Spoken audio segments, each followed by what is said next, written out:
and get underway then. Welcome everybody to the Technical Advisory Council meeting of the Confidential Computing Consortium. Today is June 12th, 2025. We are an open and collaborative organization. Everybody is welcome to join in the conversation constructively and contribute to any of our open source projects or the papers that we develop. And as I think this is our first meeting of Pride Month, happy Pride Month to everybody. We also abide by the antitrust policy of the Linux Foundation, and you can read that at linuxfoundation.org/antitrust-policy. All right. After going through our normal warm-up exercises, we've got an update on the Coconut SVSM project by Jörg. There is a repository that was kind of started and never tended to for terminology that we need to address, and we'll talk about that after that. We might be able to already merge the PR that's referenced in bullet C there. And then we can talk about sort of informally who's going to be at the summit and where a good place to meet up might be. So we don't have anything formally scheduled for the TAC there. Any other topics that people were expecting today? And as you can see, we had anticipated an update on the RISC-V architecture from Robbie, but he has to move that back to accommodate some changes in his schedule. So we'll get to that a little bit later in the summer.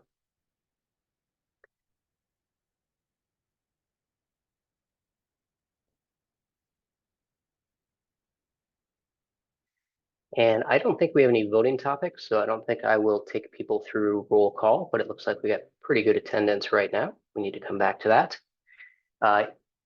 If you are new to the group and you'd like to introduce yourself, feel free to just jump off a mute and let us know where you're joining from and your interest in confidential computing and how you like to be addressed.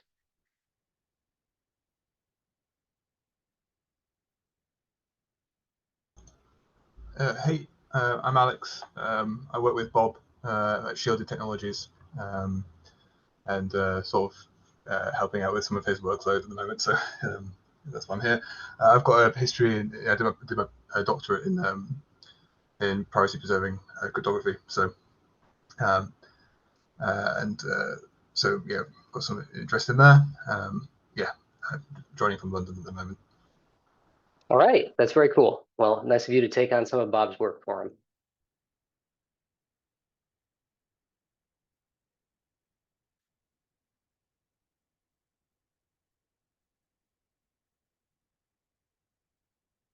See, Jeff came off of mute. Would you like to introduce yourself?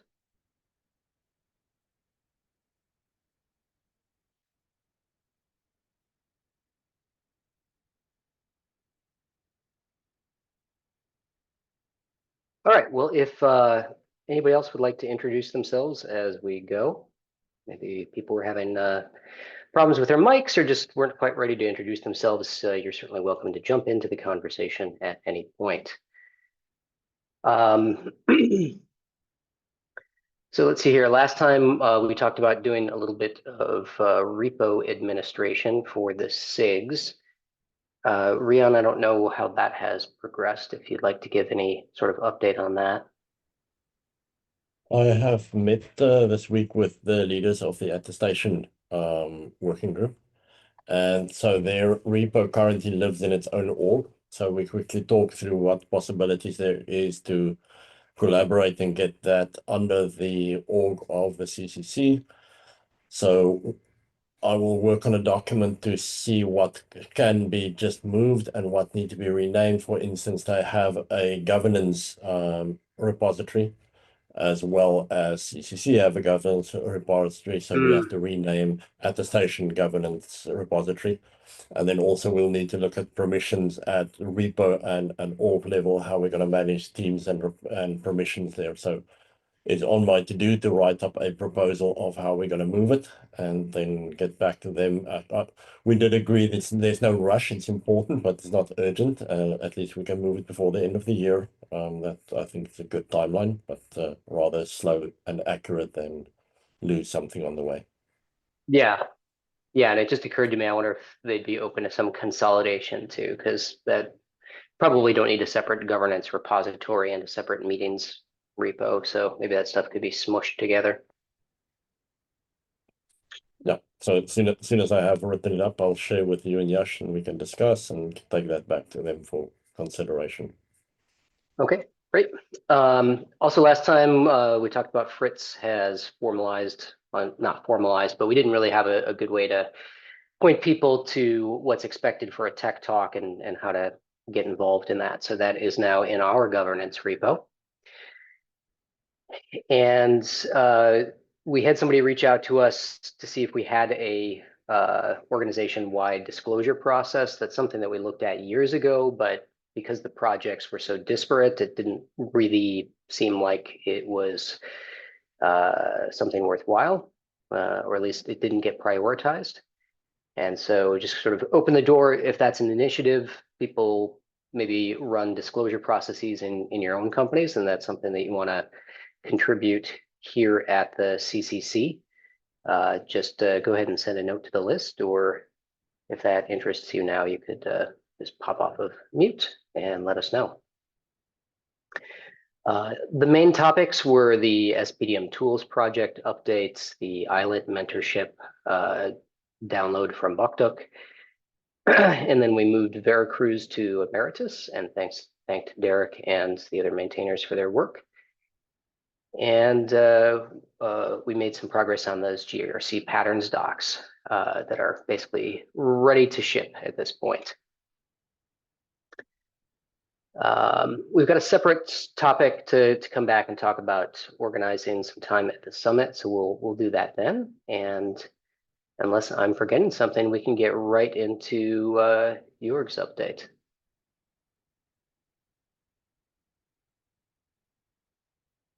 I will stop sharing so that I can. Oh, and I just saw the chat. So hi Jeff, thanks for joining.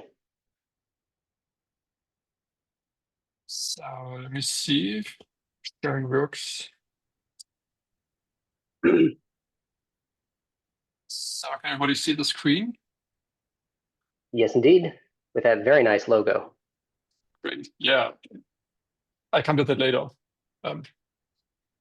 One of my talking points covers the logo, so that's one of the new things this year.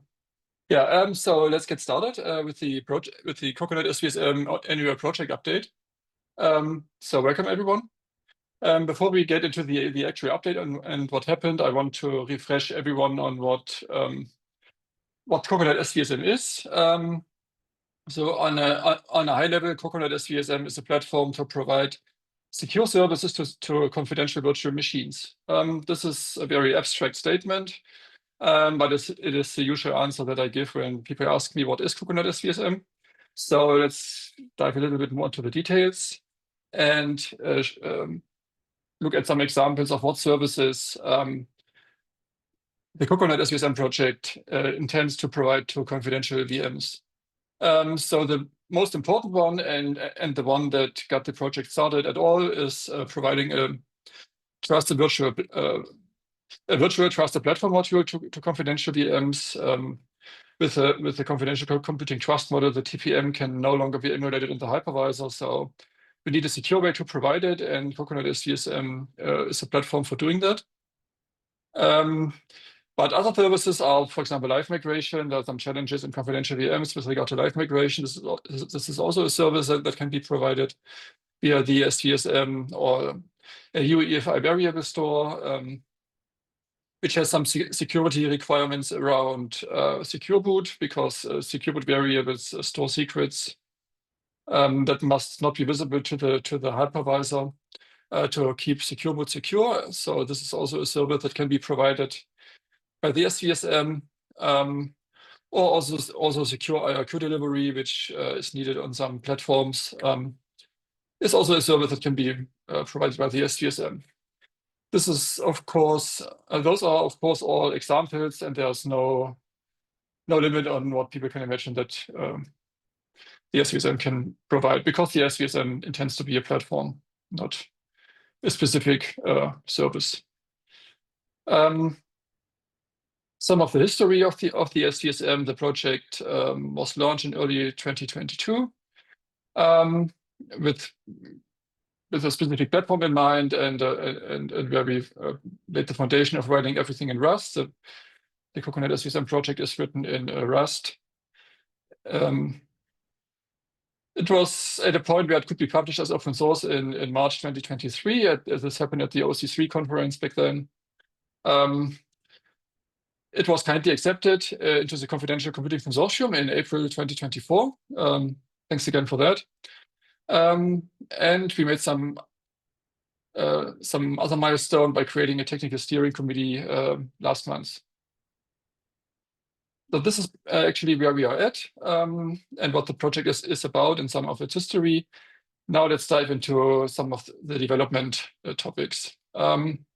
So this one, I want to start with some statistics of what happened in the last year. So we merged 715 non-merge commits, so actual code changes. This happened with 251 merges. We changed quite a big number of files and added quite a lot of code with that. The code was contributed by 22 different people, and we have 22 contributors to date for the whole project. And we also got quite a good engagement from companies in the whole industry. So we have engagement from AMD, from Google, from Hewlett Packard Enterprises, IBM, Intel, Microsoft, Red Hat, SUSE, and even more. So the project is pretty alive. So what were the development highlights in the past year of the project? So the project now has a virtual TPM, so it can provide a TPM service to confidential VMs. The TPM is still ephemeral, which means it has no persistence yet. But the driver for the virtual TPM is now available in the guest components as well, like OVMF, and it was also merged into the Linux kernel for kernel 6.16. We enhanced the hypervisor support. So initially the project only ran on KVM QEMU. Now it also runs on Hyper-V and also on the Google Cloud Engine Vanadium hypervisor. So this was also good work from the community to extend support to other hypervisors.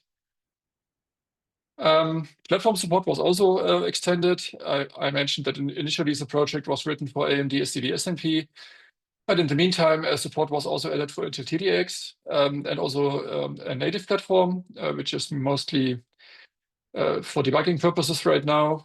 So native platform means that it can be booted in any non-confidential or in a non-hardware protected environment.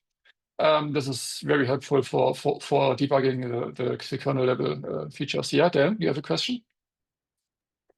Yeah, first, congrats on getting something upstreamed. That's quite an accomplishment. Could you say just a little bit more about what was upstreamed there? So the virtual TPM basically needs a specific, or needs to be accessed via a specific interface, and this is the SVSM protocol.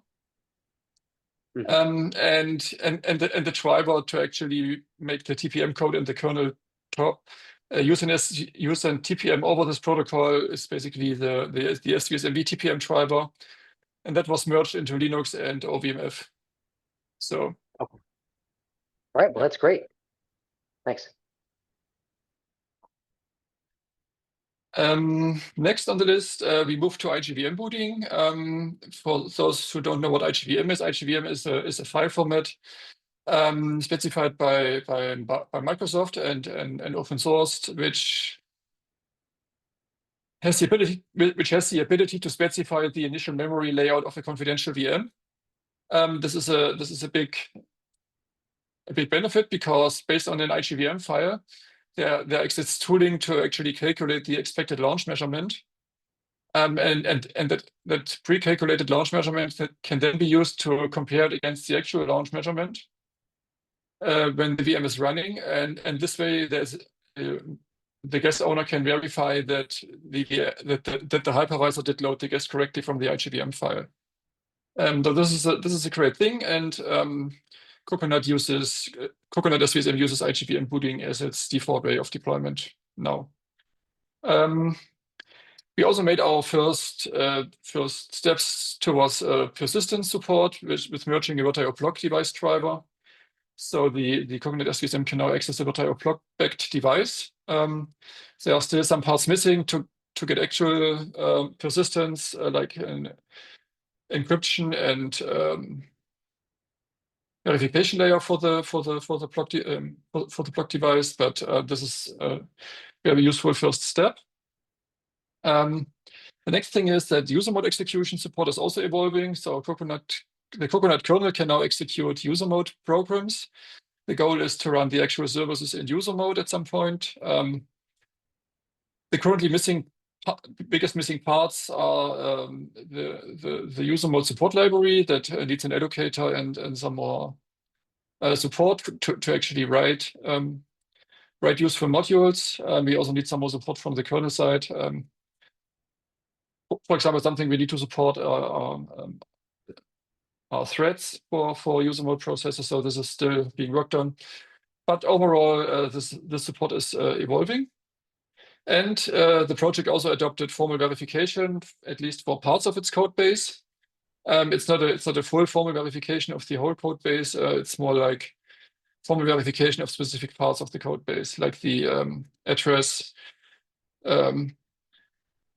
handling, the virtual address handling code, and we have a PR pending that verifies the memory allocators in the kernel. So this is also something we adopted on an experimental level. Yeah, there's a question. Yes. Hi, Jörg. Thanks for this update. This is a great update. There's some really exciting stuff here. I note in particular you have Intel TDX in your platform support. And I was just wondering what that brings in terms of communication with the guest, because of course SVSM is an AMD authored protocol. So in the case of Intel TDX as the platform, what does that northbound communication to the rest of the guest look like? Is that still using SVSM as the protocol, or is there a different protocol in flight? So the architecture of SCD SNP with its VMPL feature is a bit different from the Intel TDX with its partitioning feature. The design of the Intel TDX partitioning does not require something like an SVSM protocol, because everything that happens in a less privileged level in TDX will automatically trap into the SVSM.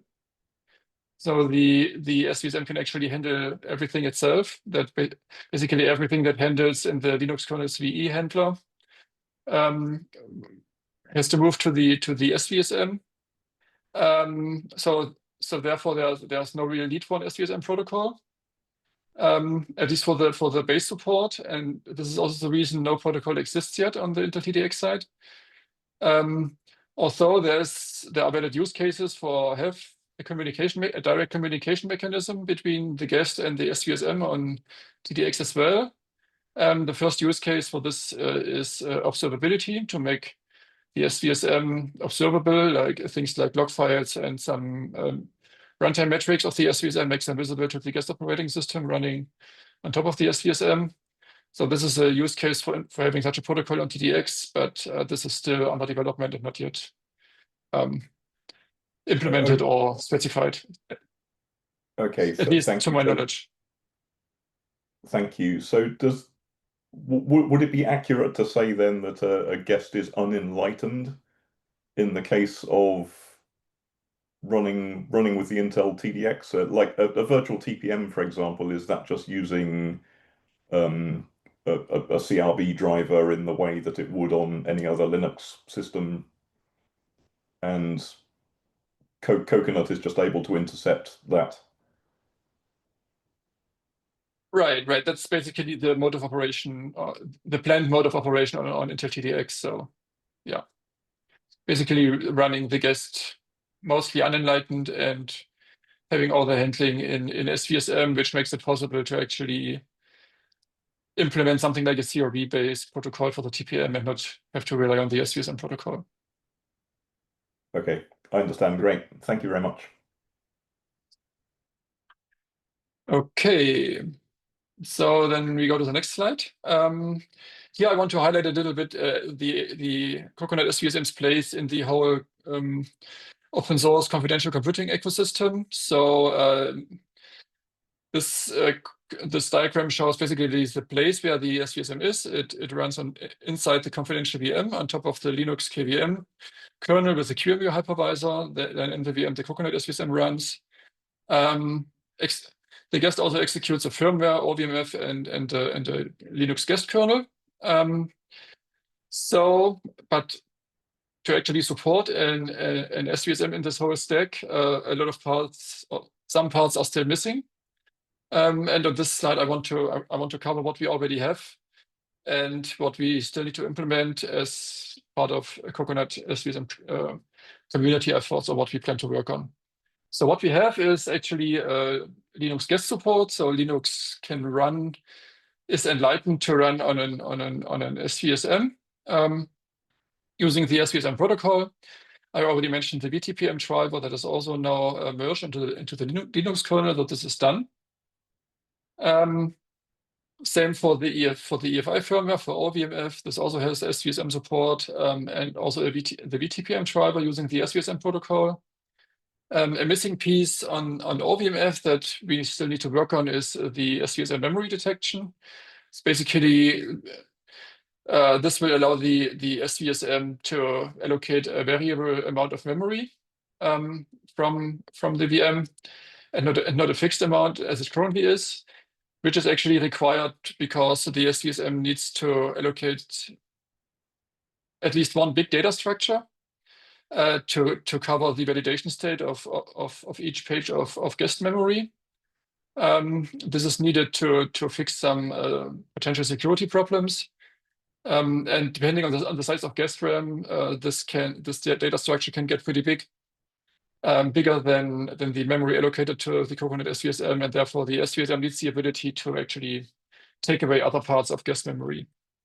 And this, of course, needs support in OVMF too, and we need to implement it there. The Linux KVM and QEMU parts go a little bit hand in hand. So one of the biggest things that is currently missing to run an SVSM using an upstream code base is support for KVM planes. And planes is the term used to describe the KVM features to support the privilege separation hardware extensions like SCV, SMP, VMPLs, TDX partitioning, even the non-confidential VSM mode, virtual secure mode that comes from the Hyper-V side. So these are of ARM-CCA plans a similar feature. They also call it planes. So the KVM plan to support that is via an interface also called planes. And this needs to be implemented for KVM, for QEMU, with the respective backends for the platforms like AMD, Intel, ARM, and native. And with that merged, SVSM is actually able to run upstream on an upstream Linux kernel QEMU. Another thing that is missing or that is not yet merged, which is fully implemented, is QEMU IGVM support. QEMU needs to be extended to actually load an IGVM file and create an initial memory image from the guest from an IGVM file. This code is ready, and we hope to get it upstream this year. So we target the next freeze, which is happening in about a month. So yeah, we hope to make it happen by then. But as of now, it's not yet in upstream QEMU, though this is still marked as not ready. Okay, so this is where we are at. What is our outlook for the next year? So what we plan to have ready in 1 year, or what will be our development focus in the next year from the community perspective? The first one is persistent support, so make the SVS able to actually store persistent data. We are already on that path, but we still miss some stuff. We want to implement a platform-independent guest management API or virtual machine manager API to basically have platform-independent interfaces to write services. The goal is to actually have a parallel implementation in the SVSM that works with a lot of common code, both with SCB and also with TDX. So this is the idea behind that API. We of course want to finish the user mode support and start moving services to user mode, CPL3. We want to consolidate our crypto implementations. Currently we have 2 in the SVSM. One is OpenSSL that is attached to the VTPM, and the other one comes from some Rust crates that we pull in to implement attestation, or to actually talk to the AMD PSP to get an attestation report. This needs to be consolidated into one implementation. We have a path forward here. So this is also a topic to work on. We want to finish the ecosystem support. That is what I mentioned on the last slide. There are lots of things still missing outside of the SVSM itself in the whole ecosystem, Linux, KVM, QEMU, that need to be implemented to actually make the SVSM useful on an upstream stack. And another thing we want to work on is a thing called SVSM bus. This is a kind of a virtual bus interface that we want to expose to the guest operating systems running under the SVSM, which basically provides a unified communication protocol to the SVSM for any service drivers that are implemented in guest OSs like Linux. So that we basically have and the SVSM bus will also be will also provide generic detection mechanisms for services provided by the SVSM. And we also want to have the EFI variable store ready by then. So the biggest challenge here is getting the protocol specified in the SVSM specification. This is probably the thing that takes most of the time. Implementation-wise, it's not that complicated. But yeah, still it needs some specification work to happen. So this is our 1-year outlook. The outlook beyond that is, of course, I already mentioned that we want to support running unenlightened guests. This is the parallelizer mode I talked about previously. For this, we need to extend the VMM API to support that. That work has already started, but it's probably going to take more than a year to have that finished. We want to achieve multi-architecture support. So currently the SVSM only runs on x86. This needs to be extended beyond that to ARM and maybe RISC-V, if RISC-V sees a use case for SVSM. So that's also an important goal we want to achieve. Another very cool thing is that we want to implement a Rust target implementation for Coconut SVSM, so that we can use the Rust standard library to write services for the SVSM. So with that in place, it would actually be possible to take a standard Rust program and put it over to the SVSM, and also use crates that requires a standard library in services for the SVSM. So this is also something very cool. But we don't have a specific timeline for this yet. We want an extended attestation service. I'm not that much into the details here. If you have questions on that, please reach out to Diona Claes from Google. And of course, we want to implement more services. I already mentioned some of the example services. So there's certainly a lot more that can be implemented for the SVSM. And with this outlook, I close the development section of my update and go to the publicity section, which is where I want to highlight one cool thing that we got in the last year, which is our project logo, which you see big on this slide. You'll see a smaller version on every slide, of course, but this is our new cool project logo. Many thanks to Diona Claes for that. She basically took on most of the organizational work of getting us a logo, and so many thanks for that. It's a really cool thing that we have that now. On the publicity side, the whole community was active at certain conferences to present the project and certain development efforts there. So we had people at FOSDEM. There were several sessions at the Linux Plumbers conference. We even had an SVSM BOF there. We were at KVM Forum with several sessions. I think at least 3, maybe more. Linux Security Summit. Last year I gave a talk there about the project. The Open Confidential Computing Conference, of course.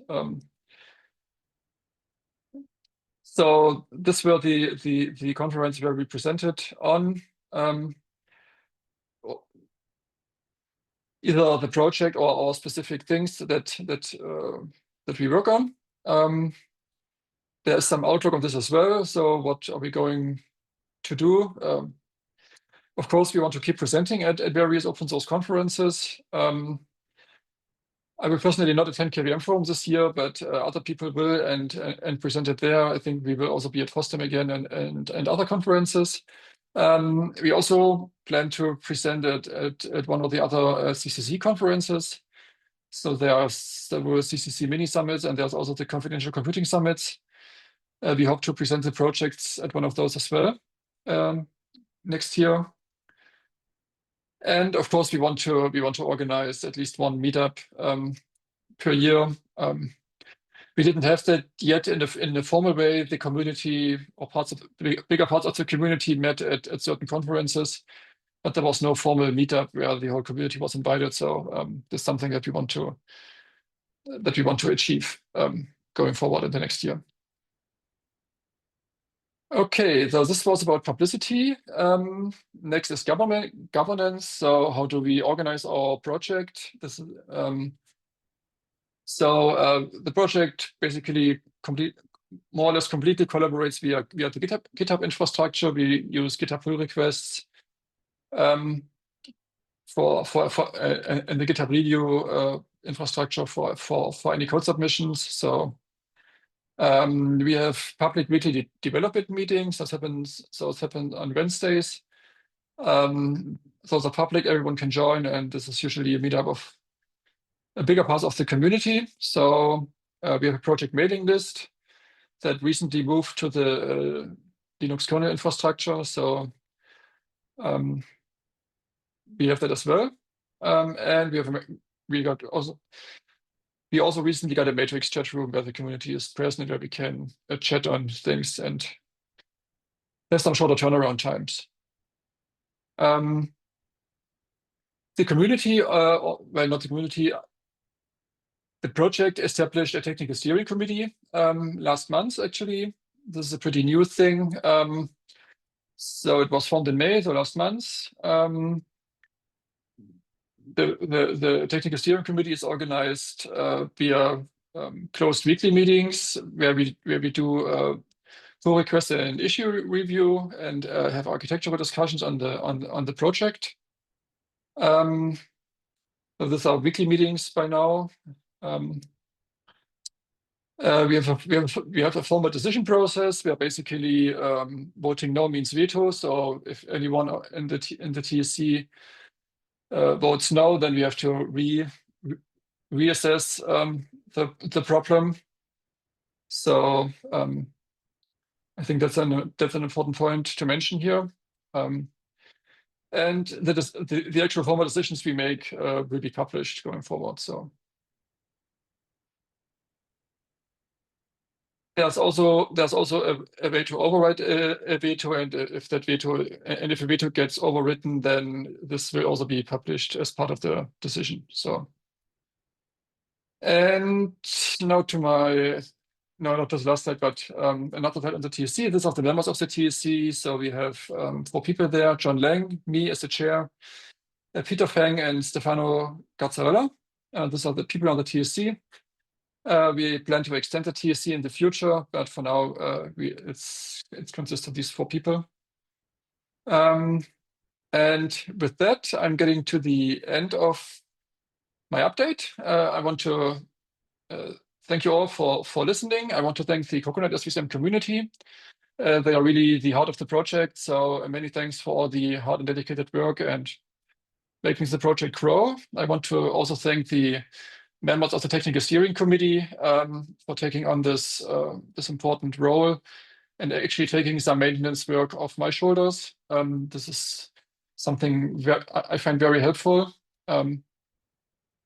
And I also want to thank, of course, the Confidential Computing Consortium and the Technical Advisory Council for accepting the project and for supporting the project. So many thanks for that as well.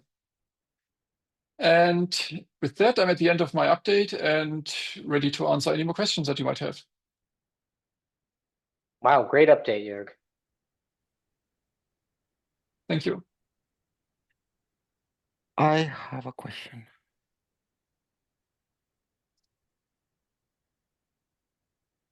Yeah, go ahead. A dramatic pause. I know it's just because my screen froze and I'm being told my internet isn't fast enough. So I don't know. So we are looking at something that I'm wondering if we can collaborate with this project a little bit, especially if it deals with the virtual TPMs. And that's sort of, I haven't given this question a lot of thought, so excuse me if it's a stupid one, but one of the things we're looking into right now is combining 2 forms of attestation. So attestation for the workload, which is by a quote signed by the CPU, and attestation for the platform, which is a TCG style attestation signed by the physical TPM of the or typically, right, of the hosting platform. And where you trust the CPU for the former, you effectively trust the hardware owner and operator for the latter, but they do need to be bound together so you don't accidentally go and claim to be running on the platform other than the one that you're running at. So I'm wondering if this at all sounds like something that this project can also be part of, like this investigation. I think it depends on the overall design of this, but in general, yes. So the project, as I said, is a platform, and whatever you need from the SVSM to achieve that can be implemented on that platform. So, right. I guess what we're after here is ideally a reusable pattern that we can use across different systems, because you don't end up having to do a bespoke solution in different situations that you face. So it needs to work across cloud service providers. Ideally, it needs to work in IoT, man in a cave, all of these scenarios. So, perhaps we can, if you have a discussion forum for this project in which this can be raised, maybe let us know what that is. And I don't want to take too much time here because this is not a design discussion, but it's just something I'm looking for collaborators in figuring out. Yeah, that sounds like a good thing to bring to our weekly community, community calls and discuss it there. For the business context, why this is important. This is absolutely critical for confidential computing to be used in data sovereignty scenarios. So where we have a relying party that says, I am a database and I'm serving content to my requesters, and the policy in the relying party might be, it must, like I'm the payroll database, so I will be only talking to my payroll application and only instances of the payroll application that are running in, say, Germany. Right? So the identity that's presented to perform that sort of authentication has both components in it. Okay, I see Catherine's hand is up. That's all I really want to say. I just wanted to chime in with that. Yeah. So one thing, if you need services in the SVSM for that, it of course depends on how the SVSM is deployed. I think at least my expectation is that initially when cloud service providers deploy an SVSM in their environments, they will not allow you to bring your own SVSM. So this would make this a little bit more difficult, I think, but there are also efforts underway to allow customers of CSPs to bring their own SVSM. So this is probably a problem that can be solved, but initially it might be an issue to look to have on the to keep in mind. So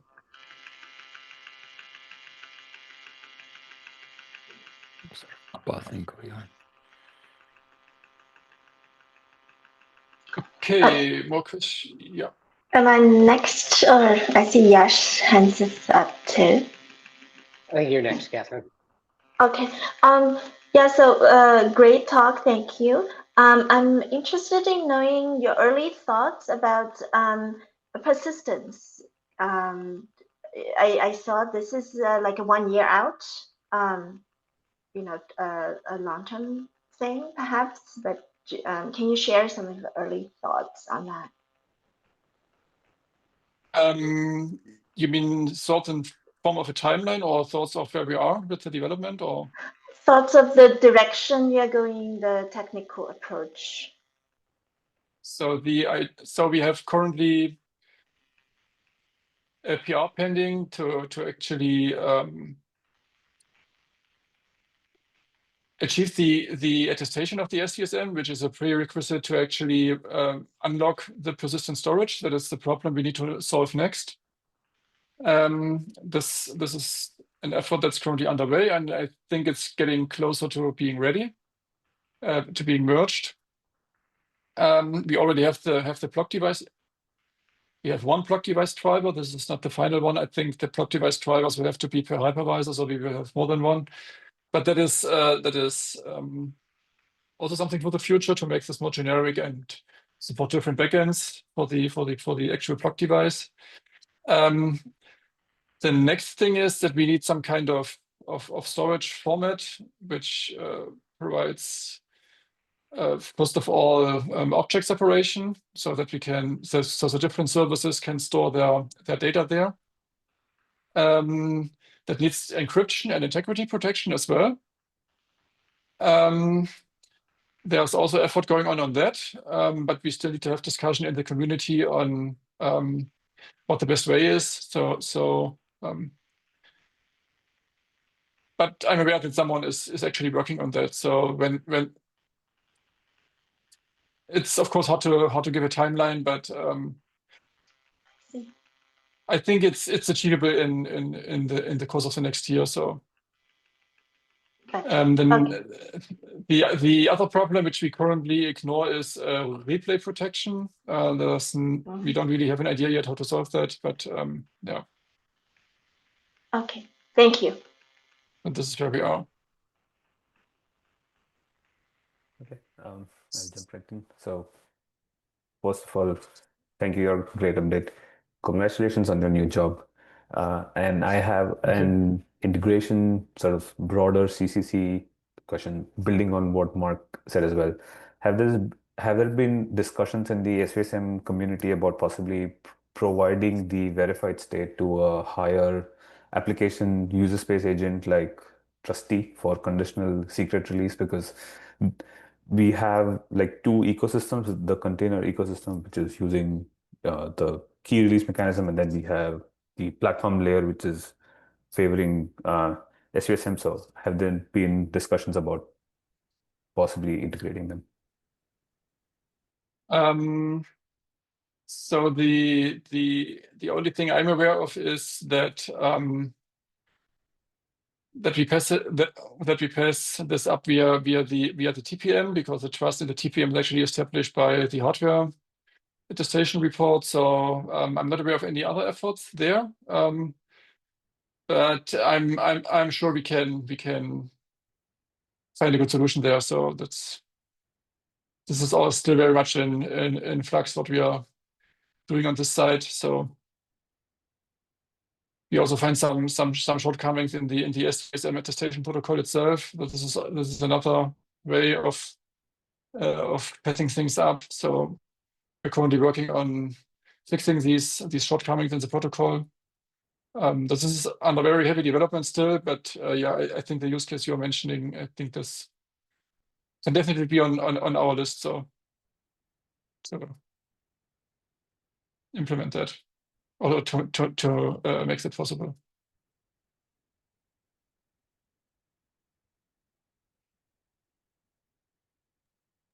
Looks like Mark's back in the rotation, and then Hank. All right, so another question. So one of the nasty problems with virtual TPM specifically is rollback attacks on storage, right? So it really definitely messes up the monotonic counters, and perhaps it's something that simply cannot be fixed, in which case we should just communicate that to customers and say just don't use the feature. But have you given it any thought, and what were the results? There have been a lot of thoughts in the community, not so much by myself, but in the community we had several hour-long discussions about that without any clear outcome. So we didn't make any good progress on that. There are, of course, ideas, but none of them is really workable for everyone. So yeah. Yeah, rollback on storage, I think, is something that will plague confidential computing, because I haven't seen any. Maybe somebody else. Yeah, it's a really hard problem to solve. So yeah, I agree. It's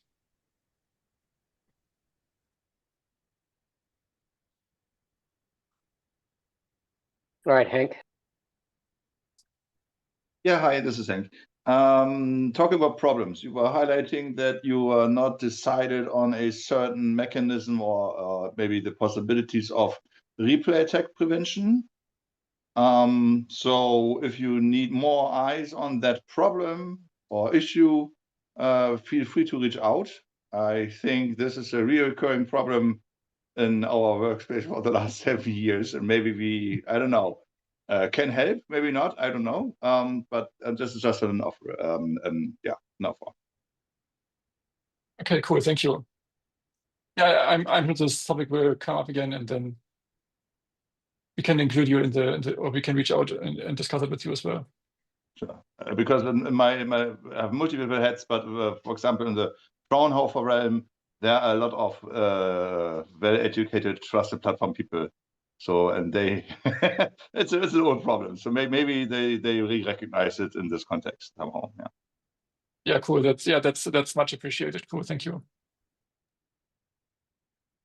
Okay, well, I think I will bring things home with one last question. I'm dropping into chat the link to the benefits for CCC projects.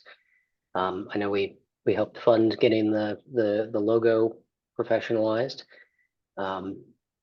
You have access to budget for things like CI and travel for conferences.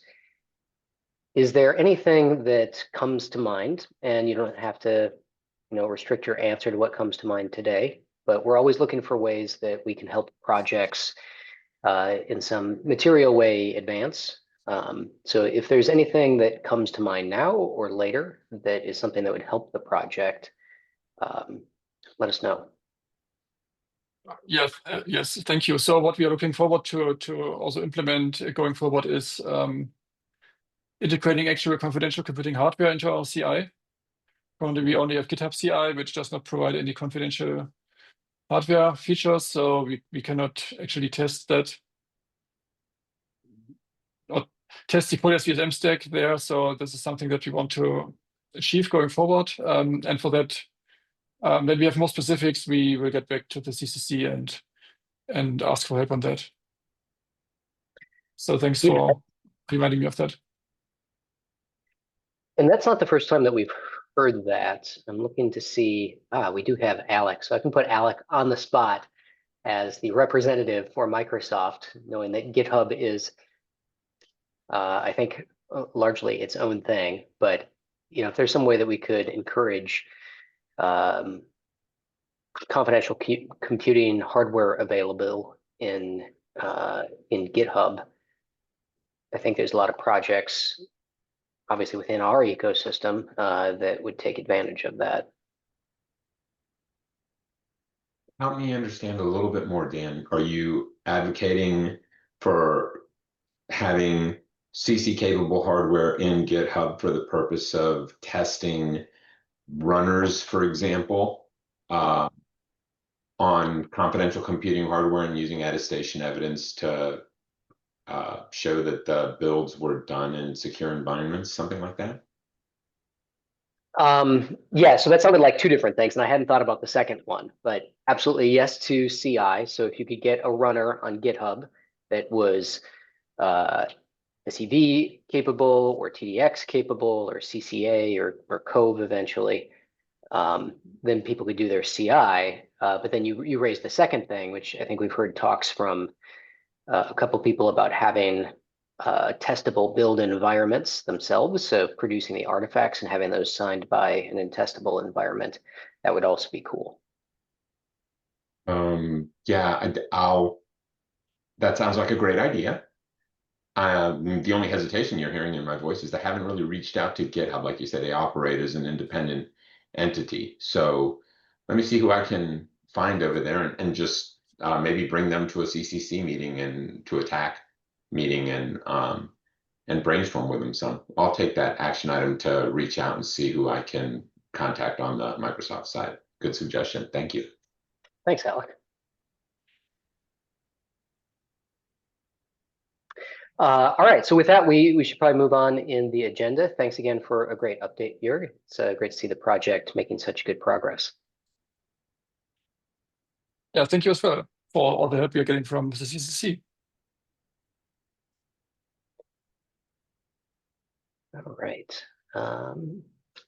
throw my slides back up.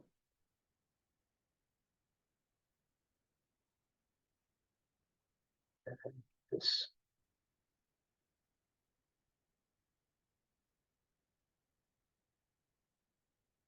All right, now we've got a little bit of cleanup to do.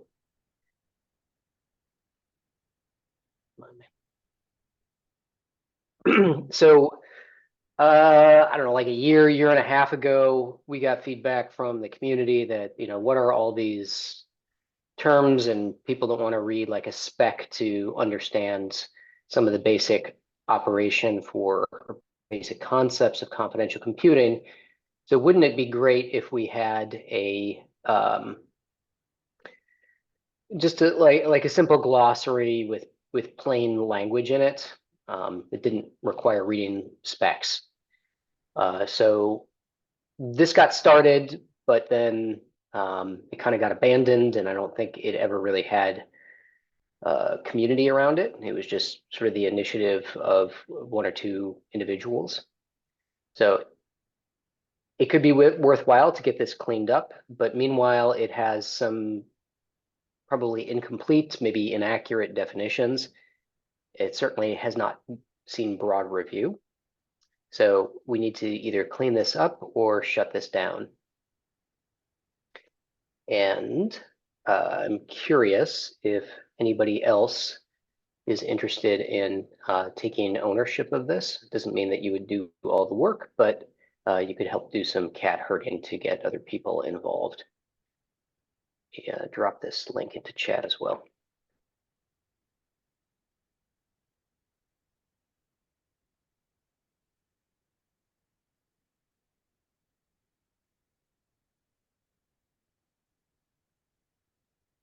I'll say that this work was requested by the work stream that we had with the CSA, because the CSA was sort of the first regulator that we approached to ask for regulation that required confidential computing, and there was a big need for basic vocabulary to help people who were using the cloud control matrix.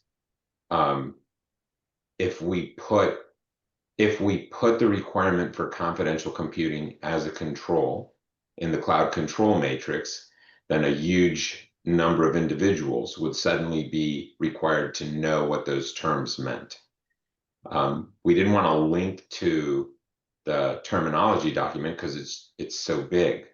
So we decided to create this glossary. So that's the context. Mm-hmm. Unfortunately, I've kind of not been able to participate in the CSA work stream. So I don't know if the work ever progressed to the point where they're referencing this glossary. If they are, then we would be breaking their links if we removed it. I don't know. I see Mark's on the call. I don't know if other members of the GRC are on the call. I know Mark Bowers was a big participant in that, and some of the other folks from Anjuna. Does anybody know if the CSA is making reference to this glossary? I don't know. We're having our next sync up with them next Tuesday, a couple of weeks, if memory serves, but we meet every couple of weeks. Or I can just shoot an email to Rand Gifford from CSA and ask. And of course, it's out of date. We're no longer using the word payload. We're now using the word workload. So yeah, it needs an update. And in fact, we're defining terms like in the trustworthy workload identity working group that are specific to that, like provenance, like we haven't discussed provenance of confidential computing workloads before that. So I think having one roll up in a place where all terms are defined is probably a good idea. So I don't think we should. I don't think we should abandon this every day. Like I myself just haven't been paying attention, but we can certainly contribute from the work that we're doing in the working groups I'm involved in.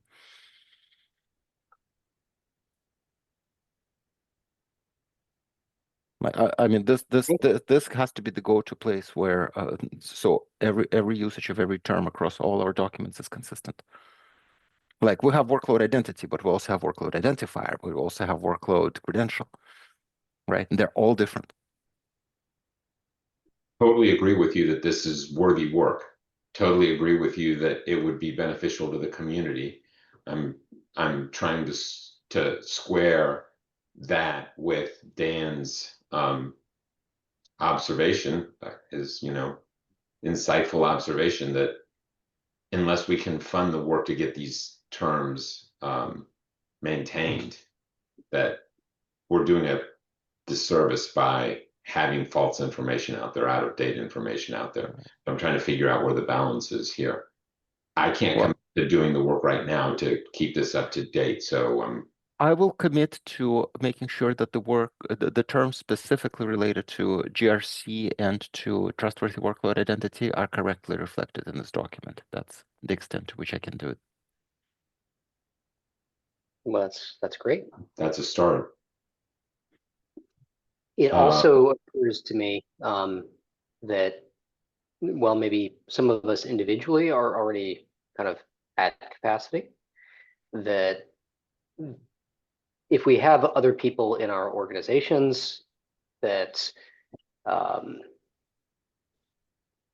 guess what I'm getting at is it's not necessarily restricted to those of us who are on the call. You have your networks within your companies, and you probably have enough people working on confidential computing that wouldn't have a problem helping with these definitions. That's a good call out, Dan. How do you view the maintenance work being done? I mean, certainly I can ask some folks within my network to go out here and do it, but do we need a committer that approves this? That's where things might get sticky, right? Like if the PRs would need to be approved by probably the TAC. That speaks to the need for some sort of a oversight process. Yeah, I think we can keep an eye on the repository outside of meetings, but then I'm also happy to allocate time in meetings to go in and we could just have a regular check-in. Are there open PRs here? And we should be able to address them. I think that's something that we can probably solve easily. That sounds good. So I'll also ask about GitHub runners and ask about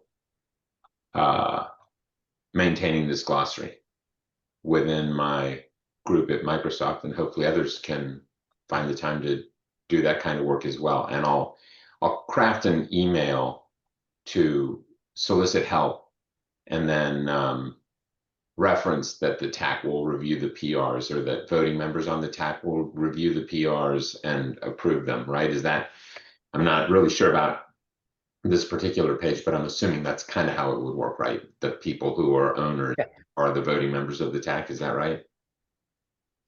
Yeah, I don't know the actual rules that this repo is constructed with. It might need to be fixed in the back, but Rian can help us with that. I think that's probably the that won't be the problem for us. We'll be able to fix that. It's absolutely recruiting people who are interested in doing this. If I kind of snowball this just a little bit, it's probably good for each of us to have like a buddy in the company that might shadow the CCC work. It might be a good growth opportunity for somebody who's maybe more junior to you in the company, or somebody who's a peer that doesn't have open source experience. These are sort of like good first issues. It doesn't require a lot of coding or other know-how to come in to update this table. Hank, you've been patiently raising your virtual hand. Because I'm known for my patience. I was cursing under my breath. No, there's one thing that I learned from glossaries. The more they're used and the older they are at the same time, the more holy they become. And that's a problem. So sometimes terms have to be updated, but they are referenced by more and more documents. So there are two observations here I would like to add to that statement. The first observation is that we changed the course of the CCC the moment we said at the beginning, we said we are just consuming standards, you're not creating them. That has changed. Now we are in the definition realm, definitely. Like beforehand, it was just, I want to say, white papers, communication, consistency across technologies. Now it's diving into this, as Mark highlighted, into the standards realm. So now it becomes more of a problem. And you were talking about governance of this document. I think we need stable releases to point at. Because if you try to then look at this glossary and one word slightly changed and you don't know why, when, and what, you need to have the stable references. So release tags and released versions of the glossary become a thing as soon as you really define stuff. And I think we are starting to do that now. And so that's one requirement I would see for the glossary to have. And the other thing is I can, of course, and definitely will, be a second pair on RFIs on everything remote attestation related. I just see remote attestation here at the bottom somehow. and so I think it should be a team, like literally a GitHub team that you can really look at and see, oh, these people are kind of maintaining this. And you can see the activities and trace them and so on.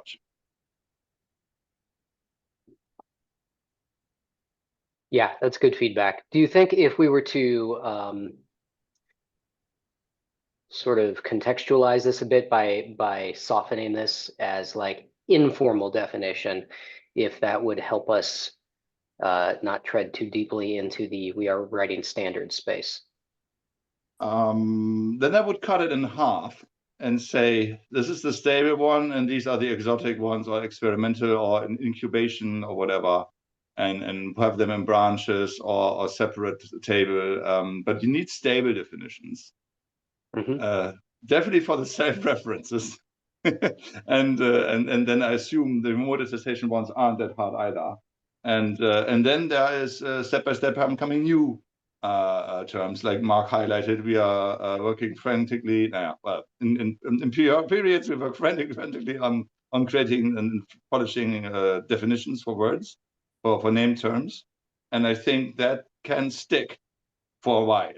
But again, as soon as those words will be used in CCC documents and especially in STO's documents, it becomes really hard to change them, and it is a uphill battle until it becomes impossible at some time. So again, these release tags really help you to then refer to the right one. Right, good cautions.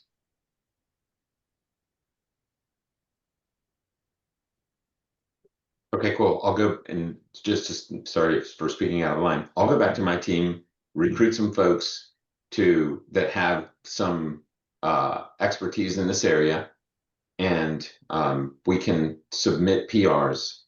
And then I think what Hank points out is that there's going to be a need for governance. In the meantime, we'll get a stack of PRs. Mark pointed out the need for one for confidential payload. There's a couple of others in here that I'm seeing. We'll get those PRs, and then somebody's going to have to wrangle them to figure out which ones have the blessing of the TAC. I'm a little scared based on what Hank points out as far as what the middle column should be labeled. Maybe CCC definition or something like that, so that we don't over promote what we're saying here. But yeah, I second that, because in some cases we pretty much have to use a definition because it works for us, and it may be possible to relate it to how it's used by others. So I'll give you one specific example. So workload, the definition of workload itself. Whimsy defines it as an instance of software that is, running for a specific purpose.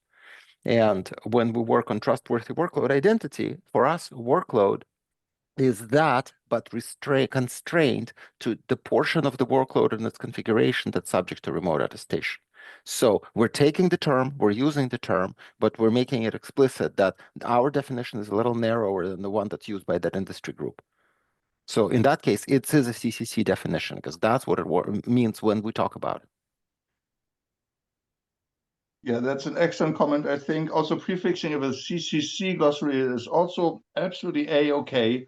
Every group has their own words. We're not submitting this to Merriam-Webster and make it a global thing. It's our terminology, and that's fine. But it has to be consistent with the stakeholders we adopt. Yeah.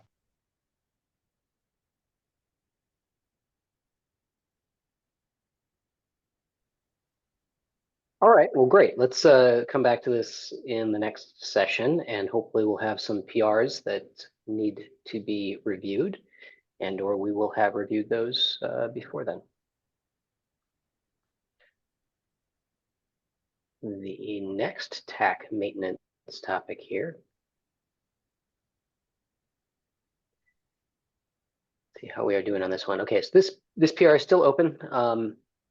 The patterns docs we reviewed previously, those are merged. What we wanted was a cover sheet to add context for those. And it basically says what the patterns concept is. And then we've got links to the ones that we've merged. The only thing that I'm a little bit iffy about is this PDF. It doesn't have any sort of copyright markings on it. So I don't know if that means that it is that it's something that can be freely replicated. I don't know if anybody has context for that.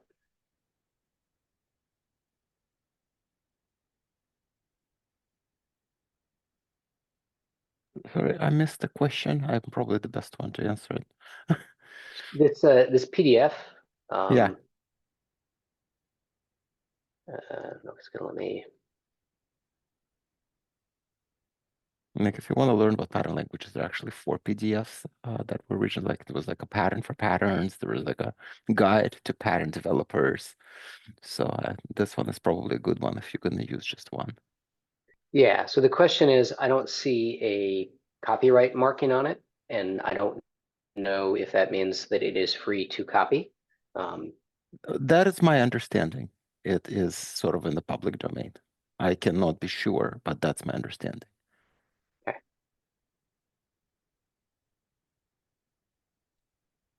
And the document itself references this is where I'm coming from. And there is no copyright statement on that one, so I don't think they're claiming one.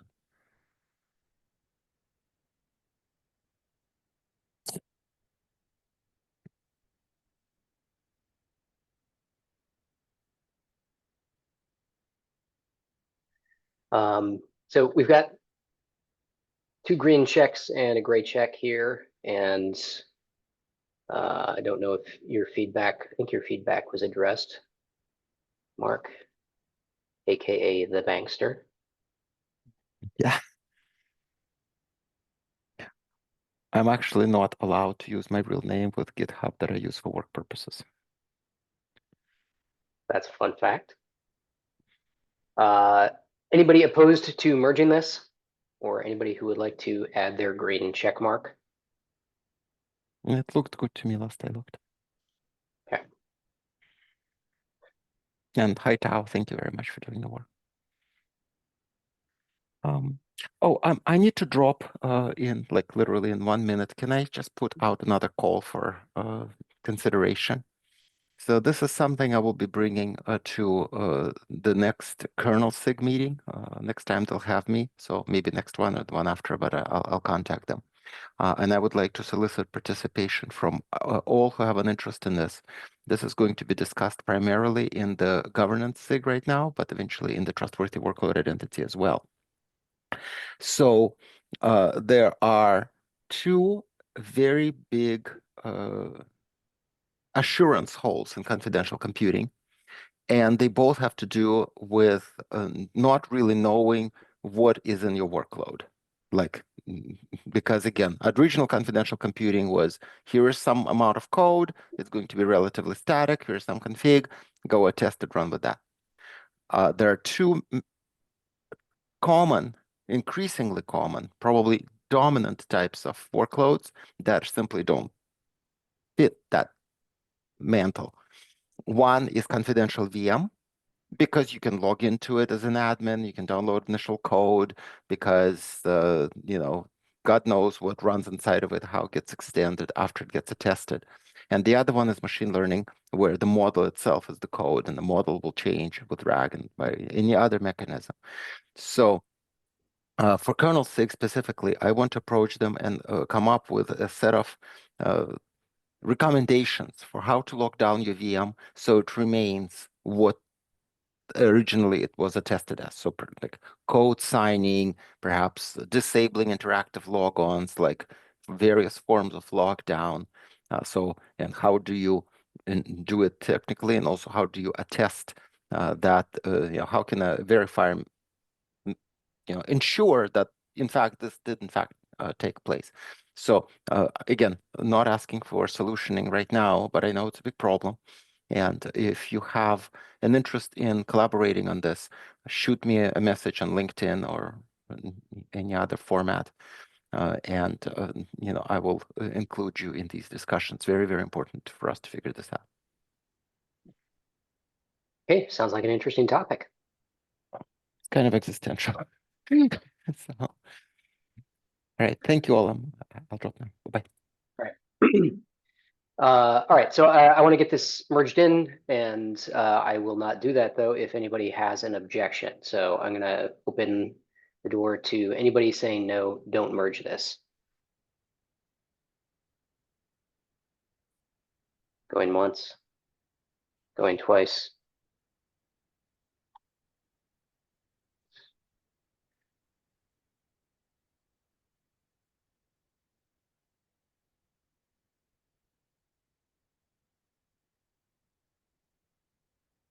Just added a review comment and approved it for what's that, for whatever that's worth. That's worth a lot to me.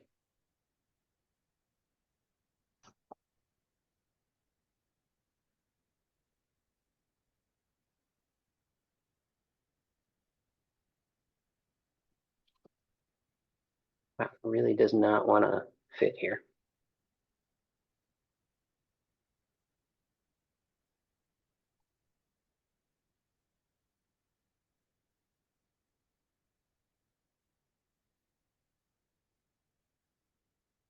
All right, we accomplished something today.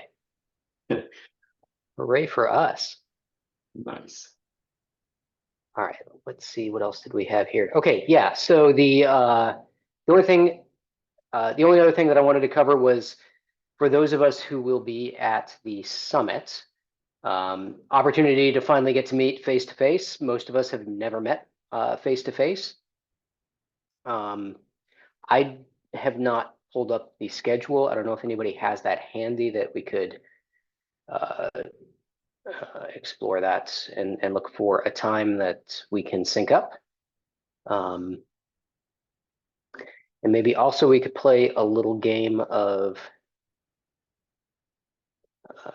let's see here, what sort of reactions do we have here?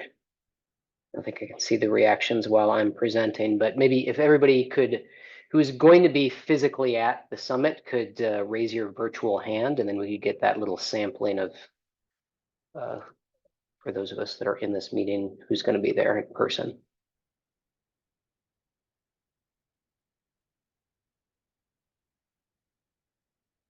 Oh, that's a shame, Catherine, that you won't be able to be there.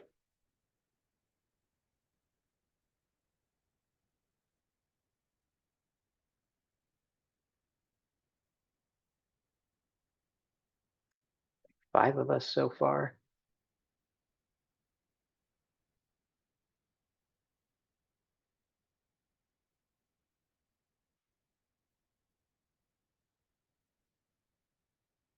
All right. Yash, thanks for putting the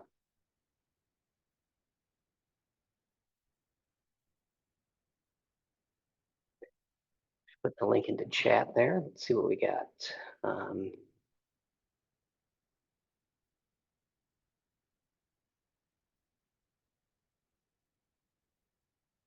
So I think the Monday is like a pre-conference thing. So let's start from Tuesday.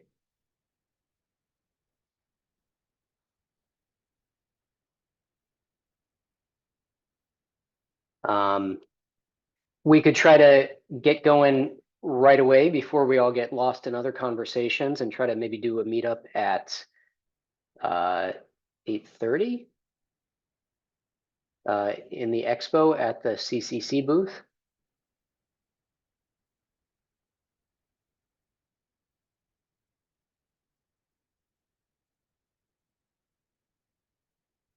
Thoughts on that?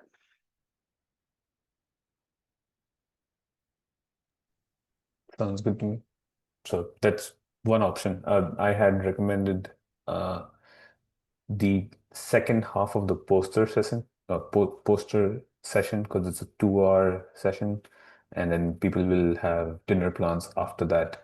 So 6:30 on at the end of the first day is the second option. That also sounds good. I don't have a preference. I'd forgotten that you'd suggested that. I sent the email like 2 minutes before the call started, so maybe you didn't get a chance to see it. Yeah, it's 5:30 to 7, so I was saying like maybe 6:15 to 6:45 or 6:30 to 7.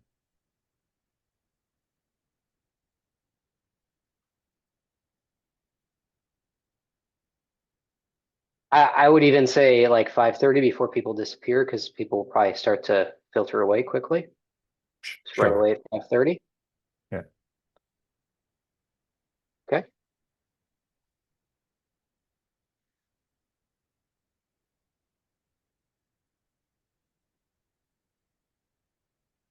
All right. Well, that sounds as good as anything. So, Yash, if you want to send a note to the list saying that we agreed we'll meet at the CCC booth at 5:30.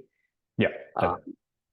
And I haven't heard an update, but somebody mentioned maybe earlier in the week or last week that the CCC booth had not, like, we had not scheduled content for that. I don't know if anybody attends the outreach meeting that they know for sure whether that's still sort of fallow ground for people to be able to present CCC content. Yeah, that's still the case. They are asking for volunteers.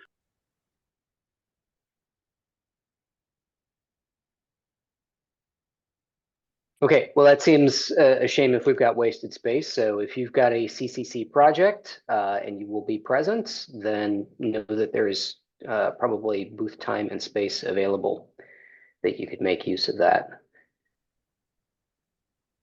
Renew is running the list of people, and it seems to be filling up fast. So do jump Okay. in and get your spot. So yeah, it seems to be interest. I'm not following it closely because Renew is managing it. So do grab a spot while there's still some left. Just get in contact with Renew. Okay. Yeah, will you be present next week as well? Are you attending this one? No, I won't be there, neither myself or Renew. Ah, that's a shame. It is, isn't it?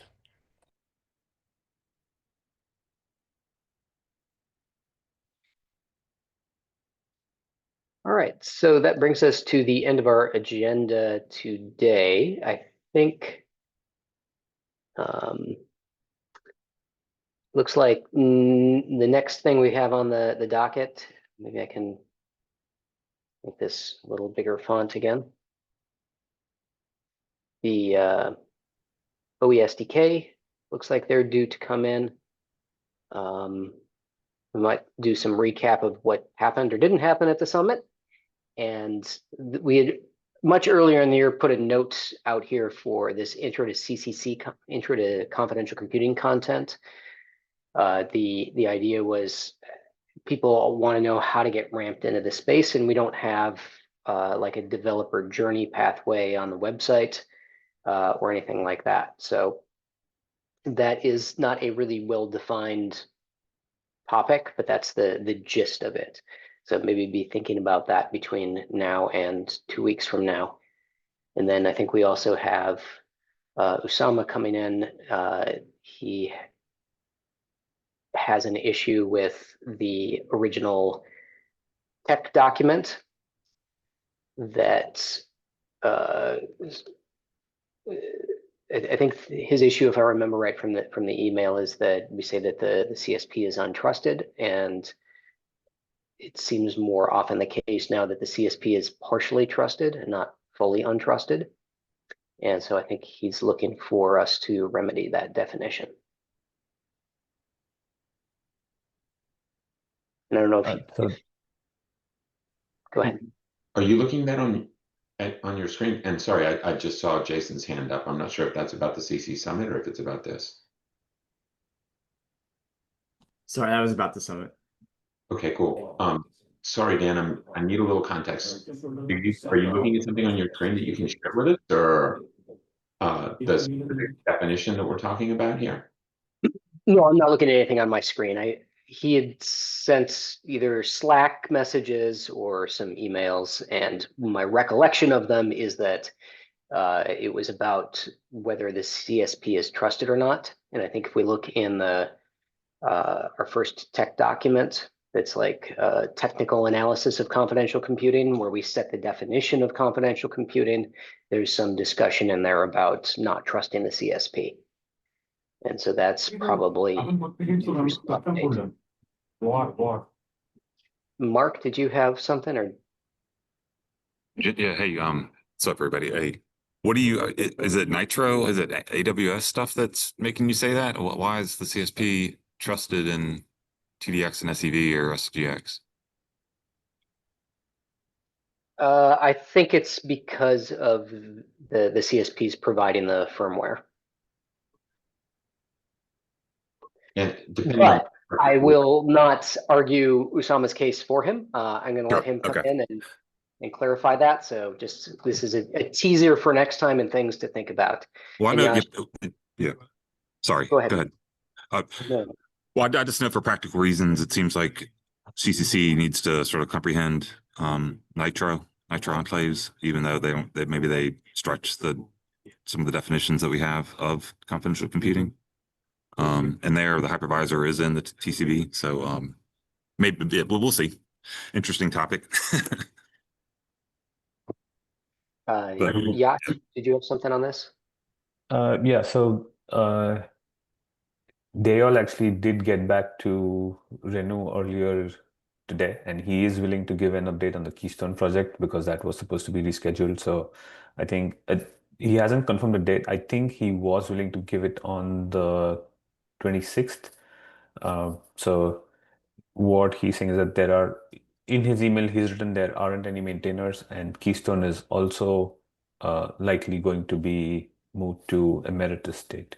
So that could also happen on the 26th. So we could have a tech talk and also a project update if OESTK is not ready. Yeah. Yeah. Well, even if OESTK is ready, we could this intro to CC content and the summit recap. Those are optional or things that we can skinny down to fit. Diona? I believe Alec had his hand up first. Yeah, that's cool. Thank you, Diona. I just want to get a little more context on the previous discussion in terms of CSP software that is in the TCB. Obviously, we've got some information that we'd be needing to provide there. How can I tie into that? Is that just something that's going to be on the agenda for next week for an open discussion, or is there a doc I should have reviewed? Dan, sorry, I probably should know. I just have missed this. No, I don't think you should have known about it. I'm just introducing it now. So what I'll do is ask Usama to introduce the topic on the mail list so that people can arrive prepared. Cool. All right. Awesome. Yeah, it's an interesting topic. I can't wait for a meaty discussion. Yes. All right, Diona. So I had hoped that the discussion about CSB being partially trusted would be a bit more realistic about the capabilities of this confidential computing hardware, that you can't just leave CPUs and devices, TDISC devices out in the open and say, have at it, hackers. You still need to protect them with, the normal industry practice of limiting access to the hardware, right? I don't think anybody is. I think there have been a lot of unreasonable claims about how much trust you can remove from the folks who have physical access to your hardware. Yeah, I think I think the original ideas, you're right. I think everybody's had sort of a matured understanding, but that hasn't been reflected then in any of the formal documentation, at least from the CCC. So Osama has kind of been saying how much snake oil it is, but I think he's been more harping on the firmware needs to be like fully open and transparent. And I agree that it needs to be transparent. I also don't think that that is the only way to get trust. I've been working on that at Google for a long time, and it's just a tremendously hard problem. I presented to the CCC maybe last year about it. I do think that the firmware unified kernel image technique might be a way forward to at least reduce the trust in the CSP and move it over to the image provider. But as we've kind of gone over in the kernel SIG meetings, there is still not really a agreed upon interface for different hyperscalers to provide that functionality. So the idea was proposed by Alexander Graf at AWS, implemented by Red Hat, Anisiha and Gerd Hoffman. And the idea is to start up a VM on the CSP firmware and then tell the hypervisor, no, wait, I want a different firmware. I'm going to use this virtual device to tell you what my new firmware is. So it's the CSP firmware that provides a disk driver to read the new firmware, and then you can replace it. That way you can avoid having some confluence of multiple resources at one machine. It's all in one image. The problem that engineers at Microsoft had with this idea is that it's expensive to boot and then reboot every single time that you want to bring up this VM. And I don't think anybody really at this level of abstraction understands disk raw image representation well enough to say, okay, we're going to have a dig into this binary to find the firmware before we even have to start it one time to provide the user provided firmware.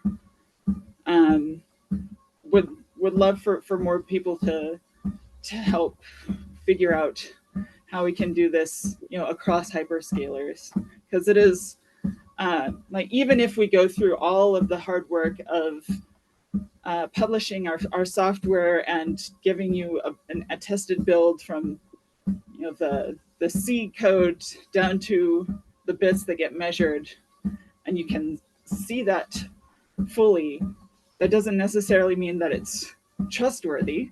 It just means that it has authenticity. Yeah, right? as intended.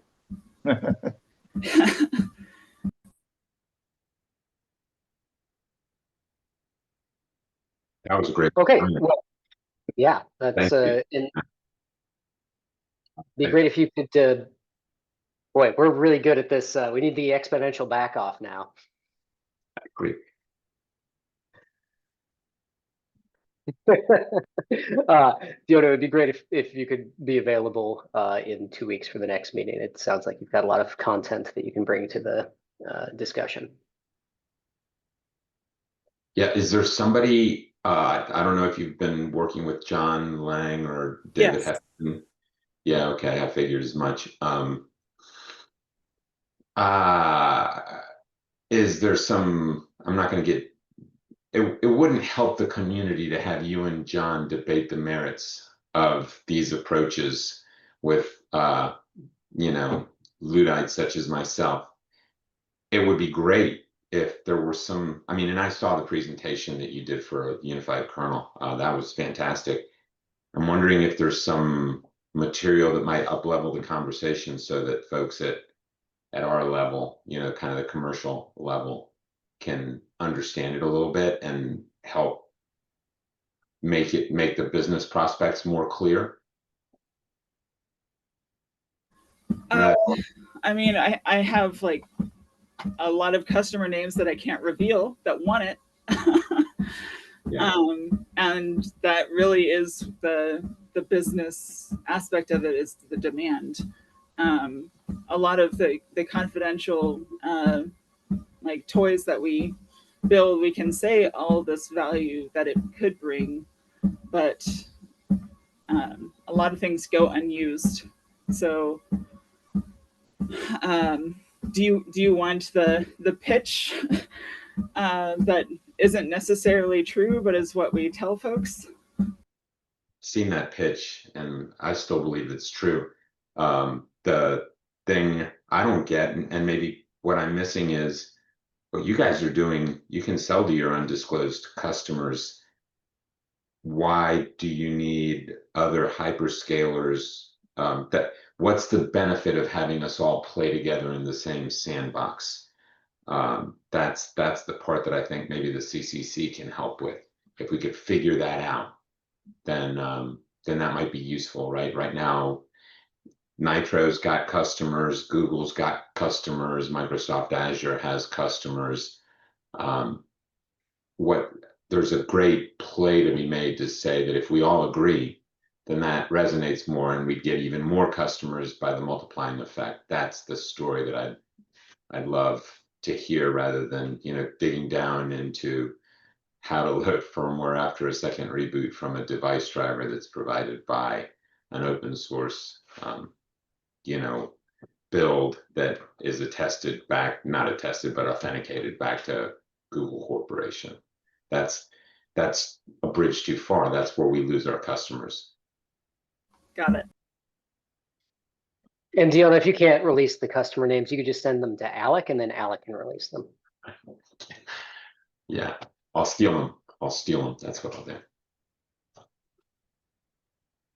All right. Well, with that, before I get anybody fired, let's bring today's meeting to a close. And it sounds like we can have a very robust discussion next time.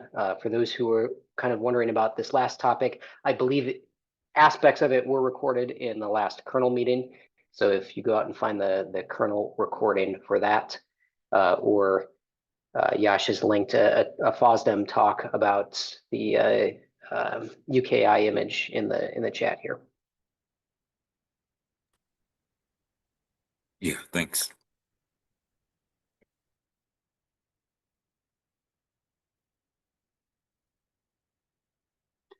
All right. Well, it seems like there's still some people wanting to do some chat in the chat, so I won't necessarily close the meeting so people can round that out, but I will let anybody who would like to move on with their day to escape.